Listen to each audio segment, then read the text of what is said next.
if you uphold the standards of what is right, all that's going to do is show people, anybody who's honest, show where we fall short from it.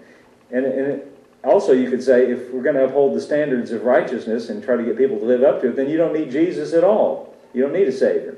But Paul here, what he's saying is, it's not about upholding the standards of what is righteous and trying to get people to live up to it. He's saying if Abraham could have done that by his work, he could have boasted about it. See? And if we could boast about it. And if this guy, I guess this is what offended him, he felt like I was taking away his right to boast about it, I guess. That's my only reason for, that's my assumption anyway. Okay, but look at verse 3. For what does the Scripture say? What saith the Scripture? In other words, he says, what do we actually read when we turn back and read about Abraham in the Bible? It says, Abraham believed God. Abraham believed God, and it was counted to him for righteousness. Now, if you go back and read it in the book of Genesis, this is in Genesis chapter 15. Don't turn there, Elliot. I'm just pointing it out. That's exactly what it says, that God came to Abraham and he made some promises to Abraham. And it says that Abraham believed those promises. Now, those promises that God made to Abraham were pretty radical. They were pretty wild, because Abraham was an old man, and his wife Sarah was old, and she was barren, and they didn't have any children. And they were past the age, at least his wife was, of normally what we think of as childbearing age. And God came to Abraham, and he said, I'm going to make you the father of many nations. And all the nations of the world, everyone in the world is going to be blessed through you. Now we can look back at that and say probably what God had in mind was Jesus. In fact, Paul makes that point, that the seed promised to Abraham was Christ. But nevertheless, if you're going to get to Christ, you've got to have a first one anyway. But God promised Abraham that he would have offspring. And here Abraham didn't have offspring, but he believed God.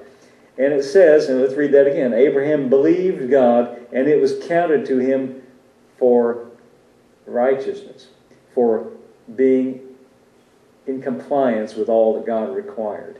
And what did Abraham do? Paul is pointing out that he didn't work, he believed. Paul makes that comparison, that contrast. It's not that Abraham worked for it and earned it, but he just believed what God promised. Now, think about this for a minute. If I work and get something, then I did it. Does that make sense? But if God comes and offers me something and I believe it, I didn't work. One way is me working to get to the goal. The other way is God coming and doing it. Now, so if I say it that way, who do you suppose is better at doing it, me or God? If it's about work, who do you suppose is a better worker? Well, I would I would guess God probably can accomplish anything better than I can. So if it's a matter of me being in right standing or in compliance with the requirements, if it's a question between who can accomplish that better, me or God, the answer is God can do it. So it says he believed God and it was counted to him. It was attributed to him, in other words, that he was in right alignment. Now, Paul makes sure that you get this connection in verse 4.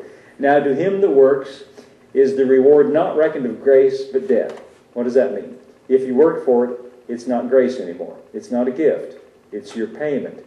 If you work for it, it's debt. So it's not the same. And by the way, it's not a little of both. It's one or the other. Now to him that works, the reward is not reckoned of grace, but of debt. But, verse 5, but to him that worketh not, but believeth on him that justifies the ungodly, his faith is counted for righteousness. That is a radical little statement there. He said, to him that does not work, or let's just say it this way, that does not rely on his own work, I could say it that way, but believes on him, listen to what him does, on him that justifies. Remember what justify means? To bring into alignment, to bring into right alignment with the standard. Who justifies the ungodly. Think about that. What we think is if a person's ungodly, well, what we would say is if you want to be in alignment with the standard of what's right, you just better get yourself in gear, buddy, and turn over a new leaf and and get this thing happening here. No, that's not right. He says he justifies. He brings into alignment the ungodly. Well, that's kind of an unpleasant word. We don't like to think of ourselves as the ungodly. But let's just say if he can bring the ungodly into alignment, he can bring us into alignment too. You don't want to think of it that way. Now I think you can get the idea from what we just read here. But I like even better, I think it's even more clear and easy to understand the way it's translated in the Message translation. And quickly, just let me say that the Message translation is a translation. This is a translation. King James is a translation. It comes, see, the manuscripts that these are written in are in the Greek language, so it has to be translated for us to understand. There's basically two ways you can translate. You can go word by word or thought by thought. And King James endeavors to and tries to go word by word. That's a good way to do it. That's a good way to study it. But it takes a lot of explanation sometimes, like I'm standing up here trying to explain. What the Message translation does is it translates thought for thought. He'll take a little chunk of information and try to give you what it means. So let's read back in verse 1 again, the Message translation. Elliot, if you give me that. So how do we fit what we know of Abraham, our first father in the faith, into this new way of looking at things? If we stop right there for a minute and say, this is strange to say this. 2,000 years ago, this was written. Paul wrote this letter to the Romans. They think he wrote it about 66 AD, something like that, somewhere in the 60s AD. You know, it's almost 2,000 years since this has been written. And still, what he says here about this being a new way of looking at things, it's still a new way of looking at things for most Christians. This idea of grace, the fact that God does it, not you. It's still a radical new idea. Okay, let's go and read it.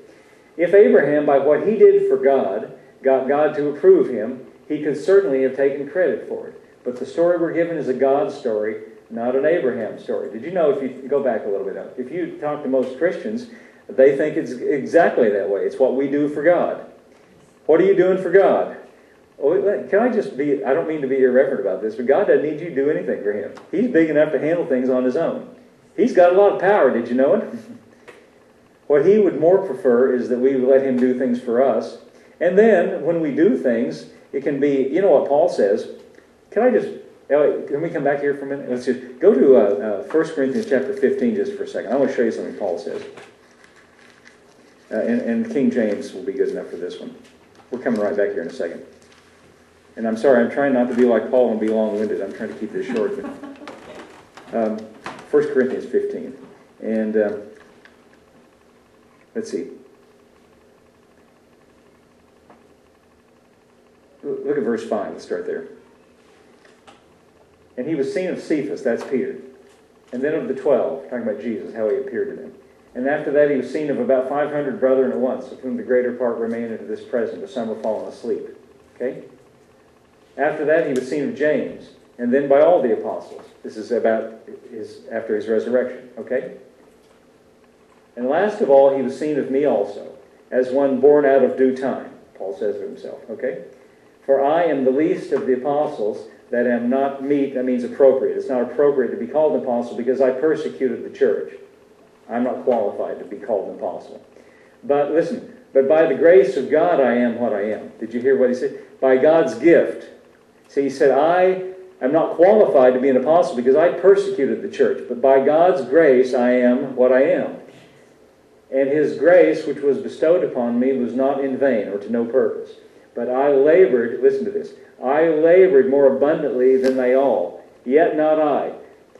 We just read that word, yet not I, just a minute ago, didn't we? When he said, I was crucified with Christ, nevertheless I live, yet not I, it's Christ that lives in me. Here he's thinking of that same, this is how his mind works. He says, I labored more abundantly than they all. Wait a minute though, he puts the brakes on, yet not I, but the grace of God which was with me. What does he mean by that? He said, if you look at my work, if you're standing as an outside observer, you're going to see that I worked more than all the rest of them. But you know what? It wasn't me. Is that what yet not I means? No. It wasn't me. It was the grace of God that was with me. You see, when you adopt this way of looking at things, it's not us working for God, but it's the grace of God working with what we do, working through us and with us. Paul here says it that way. If you were looking at my life, you'd say I labored more abundantly than all of them, but it wasn't me, it was the grace of God working with me. Okay, go back to Romans 4 just for a second, Elliot, in the Message again. I think we were on, where were we, verse 2 or something? Yeah. If Abraham, by what he did for God, got God to approve him, you see, he's saying it's not that way. Most Christians think it is that way. Well, if I could just do enough for God, he would approve me, then I'd have his blessings in my life. You've already got his blessings in your life. It's because of Jesus. So that he could have taken credit for it. But the story we're given is a God story, not an Abraham story. What does that mean? Let's go and read it.